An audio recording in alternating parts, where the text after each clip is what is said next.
गुरु जी के सुमिरन मात्र से नाशक जल अनंत तासे स्वर आरंभ में ध्यावत हैं सब संग तासे स्वर आरंभ में ध्यावत हैं सब संग।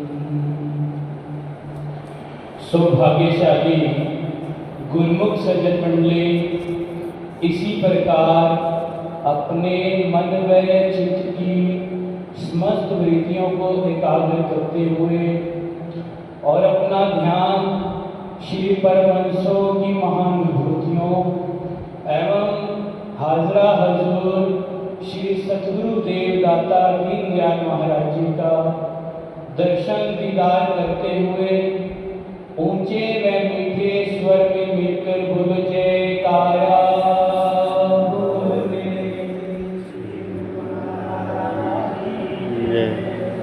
हम सब गुरुजन बहुत ही भाग्यशाली हैं जो श्री गुरु महाराज जी हम सबको शिव दर्शन देने के लिए अमृत वेला में हमें अपने भाग्यों की जितनी भी सराहना करे वह कम है। संतों ने अपनी वाणी में है वो और चैन पाती है दुनिया।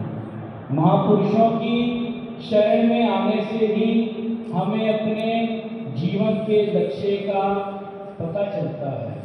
महापुरुष दिन रात इसी कार्य में लगे रहते हैं कि जो उनकी शरण में जीव आए हैं उनका कल्याण किस तरह किया जाए। हमारे श्री श्री 108 श्री परमहंस दयाल महाराज जी के वचन हैं, सतगुरु के दर पर भूले से जो आ गया नाम भक्ति का धन प्राप्त कर मोक्ष पद को पा गया। जो जीव सतगुरु के दर पर भूले भटके भी आ जाता है महापुरुषों को उसके भी निस्तार करने का ख्याल लग जाता है।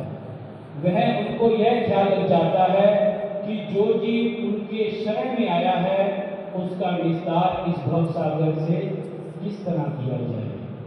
ऐसे ही एक प्रसंग श्री गुरु नानक देव जी महाराज जी के समय का है।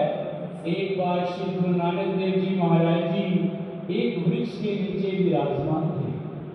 उनके साथ भाई बालाजी व मर्दाना जी भी थे। तो उन्होंने बालाजी व मर्दाना जी से प्रश्न किया कि तुम हमें यह बताओ कि तुमसे तुम्हारी मौत कितनी नजदीक है। तो भाई बालाजी ने विनती की महाराज कि आज का सूर्य उदय हमने देखा है, कल का हमें नसीब हो या ना हो। तो भाई मर्दाना जी से पूछा तो उन्होंने कहा कि आज का सूर्य उदय हमने देखा है, शाम का अस्त हुआ हम देखें या ना देखें। तो श्री गुरु नानक देव जी महाराज जी ने यह वचन फरमाए कि तुम्हारे से तुम्हारी मृत्यु इतनी नजदीक है कि जो श्वास तुम्हें ऊपर आ रहा है वह नीचे आए या ना आए, या जो नीचे गया है वह ऊपर आए या ना आए। महापुरुष वचन फरमाते हैं कि श्वास श्वास में नाम जप वृथा श्वास मत खोए, ना जाने के अंत का यही श्वास ही हो।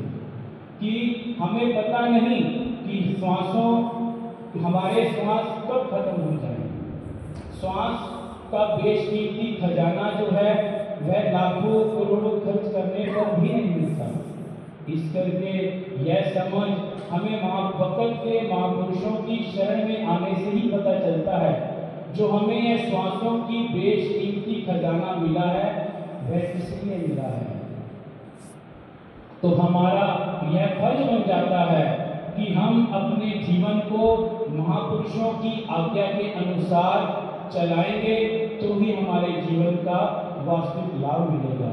महापुरुषों ने माया की चकाचौंध देखते हुए उन्होंने हमें कितनी राय दे दी है कि जीव 2 घंटे भजन अभ्यास लगातार नहीं कर पाता। चाहे वह आधा आधा घंटा करके करे, चाहे जैसे जिसको सुविधा हो, परंतु वह भजन अभ्यास जरूर करे। ऐसी ही हमारे श्री सद्गुरुदेव महाराज श्री पंचम पातशाही में वचन फरमाए, 5 नियम जो नित्य करे, दिल में श्रद्धादार, लोक व परलोक के सद्गुरु जिम्मेवार। कि कोई भी व्यक्ति एक लोक की भी गारंटी नहीं लेता, महापुरुष तो हमारे इस लोक की भी गारंटी ले रहे हैं और परलोक की भी गारंटी ले रहे हैं। आपने देखा ही होगा कि महापुरुष हजूर सद्गुरुदेव दाता दीनदयाल महाराज जी हम सबको दोनों कर कमल उठाकर के आशीर्वाद देते हैं। वे हमें इस लोक का भी आशीर्वाद दे रहे हैं और परलोक का भी आशीर्वाद दे रहे हैं। तो गुरुमुखों, हमारा यह फर्ज बन जाता है कि हम महापुरुषों के द्वारा बतलाए गए मार्ग पर चलें, उनकी आज्ञा के अनुसार चलें। यदि हम अपने जीवन को उनकी आज्ञा के अनुसार चलाएंगे और 2 घंटे भजन अभ्यास करेंगे तो हमें मानव जन्म का लाभ प्राप्त होगा।